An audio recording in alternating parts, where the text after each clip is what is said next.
Is China building a new aircraft carrier? The U.S.-China trade war heats up. And PUBG gets shot in China. That and more on this week's China News Headlines.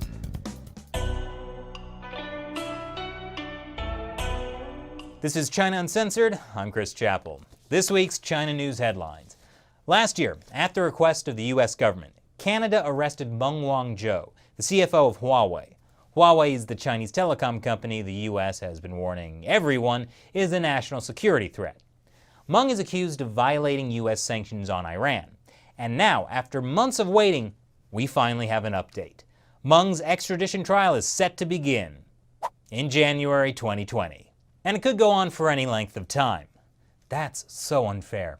If only the Canadian legal system were more like the Chinese legal system, where a foreigner can be sentenced to death after a quick trial.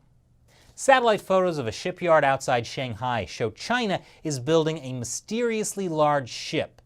This photo was published by the Washington-based think tank, the Center for Strategic and International Studies, or CSIS.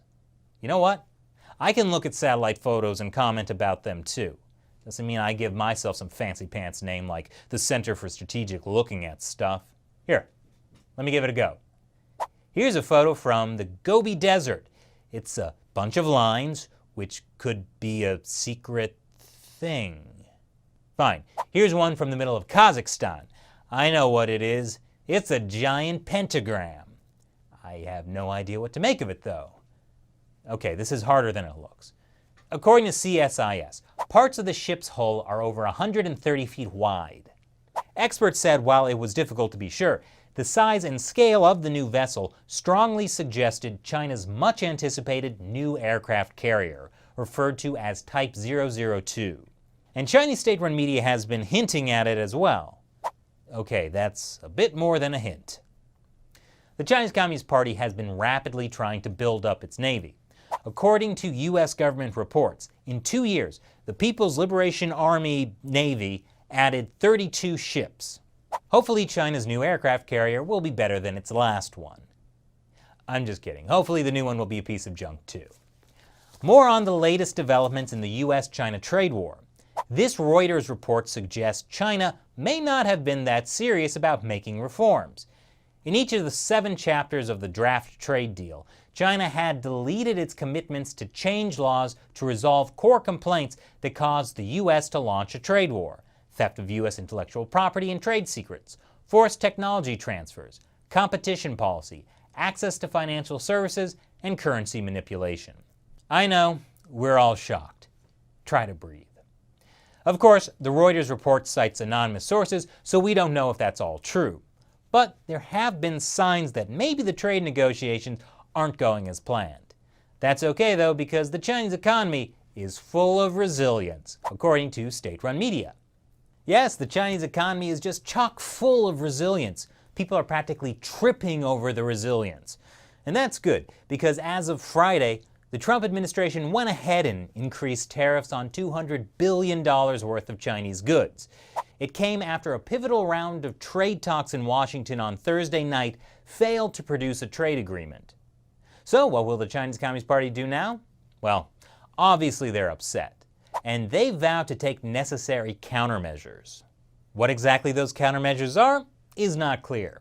Hopefully, it's deep introspection, culminating in the realization that it's morally wrong to steal other people's intellectual property. But I won't hold my breath. There's one part of China that's getting a lot of love from the U.S. government: Taiwan. I mean, the Chinese Communist Party considers Taiwan a part of China, so it should be very happy about the new pro-Taiwan bill. Okay, obviously the Chinese regime is freaking out. In the past, similar bills have brought the threat of war.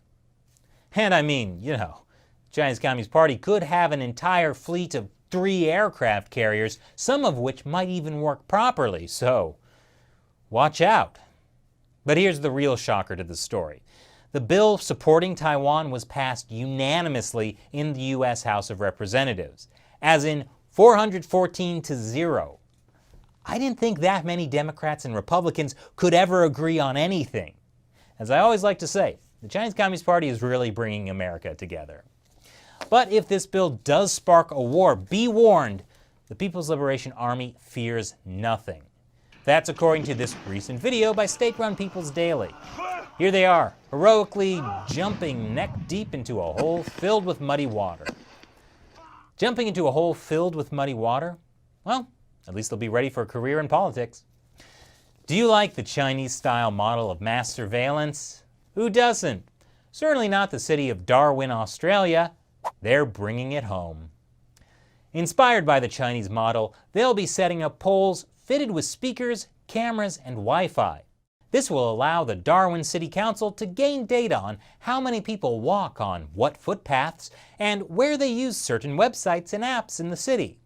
It's what the residents there have always wanted, a mass surveillance tool in the hands of the government. And finally, are you a fan of the South Korean-made game PlayerUnknown's Battlegrounds, aka PUBG? I mean, pretending to kill people, what could be more fun? But if you like PUBG, I hope you're not in China, because it's been pulled in favor of a more patriotic game.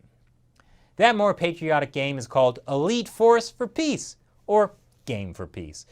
An expert speaking to Reuters says it's almost exactly the same. The gameplay, the background, the graphic design, and the characters, they're almost the same. Almost. The new game is apparently more socialist and focuses on China's Air Force fighting terrorists. The important part is you're still running around killing people. But in Elite Force for Peace, when you shoot people, they don't bleed, and the dead get up and wave goodbye. Yeah, that's what peace is all about. And it just goes to show, there's no foreign intellectual property Chinese companies won't rip off and make into a slightly stupider version. This all happened because Tencent, the Chinese mega company that licensed PUBG, did not get a license renewal from Chinese censors to continue to publish the game. Tencent got angry and tried shooting the censors, but the censors just got back up and waved. So, what do you think? Leave your comments below. And now it's time for me to answer a question from one of you, a fan who supports China Uncensored with $1 or more per episode by contributing through Patreon. Hepe Christensen asks, Chris, when can we expect to see you on the top 10 most wanted by the CCP? Or do you aim for top 3? Oh my gosh, that would be a dream come true.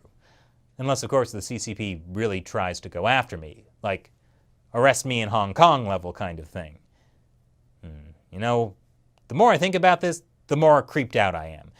I mean, if they're even using Chinese-inspired surveillance in parts of Australia, I might start to have some problems.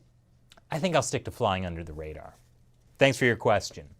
And thanks to everyone watching. We couldn't make this show without your support, whether it's on Patreon or just watching and sharing the show with your friends and family. So thank you from me and everyone on the China Uncensored team. Once again, I'm Chris Chappell. See you next time.